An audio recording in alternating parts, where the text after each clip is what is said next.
તાજેતરમાં જ આતંકવાદીઓ દ્વારા પહેલગામની અંદર જે નૃશંસ હુમલો કરવામાં આવેલો, જે અનુસંધાને ભારત દ્વારા પાકિસ્તાન વિરુદ્ધ ઓપરેશન સિંદૂર ચલાવવામાં આવેલ છે, જે અનુસંધાને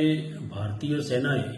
પાકિસ્તાનના જે એરબેઝ છે અને પાકિસ્તાનના જે કેમ્પો છે ત્યાં ભયંકર તબાહી મચાવી અને અદ્ભુત પરાક્રમ અને શૌર્યનું પ્રદર્શન કરેલ છે. જે અનુસંધાને કેટલાક તત્વો દ્વારા દેશ વિરોધી કોઈ પોસ્ટ ના થાય કે સમાજના બે વર્ગો વચ્ચે કોઈ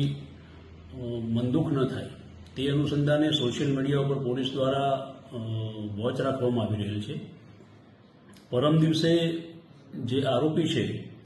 શરીફન મિયા નબી મિયા ચૌહાણ, જે બાયડ ખાતે રહે છે, તેણે પોતાના ફેસબુક એકાઉન્ટની અંદર પ્રધાનમંત્રી શ્રીની એક જે વિડીયો છે એડિટ કરેલો, એ પોસ્ટ સ્વરૂપે મૂકેલો અને એની અંદર ભારતીય સેનાએ જે અદ્ભુત પરાક્રમ દાખ્યું છે, એની અંદર ભારતીય સેનાનું મનોબળ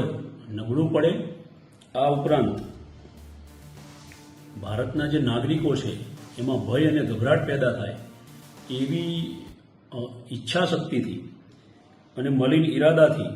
આ જે પોસ્ટ મૂકેલી, જે અનુસંધાને જે આરોપી છે એના વિરુદ્ધ બીએનએસની વિવિધ કલમો નીચે ગુનો દાખલ કરવામાં આવેલો છે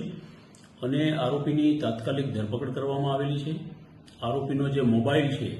એ ગુનાના કબજે કરવામાં આવેલો છે અને આરોપીના નામદાર કોર્ટમાંથી દિન 7ના રિમાન્ડની માંગણી કરવામાં આવેલી છે.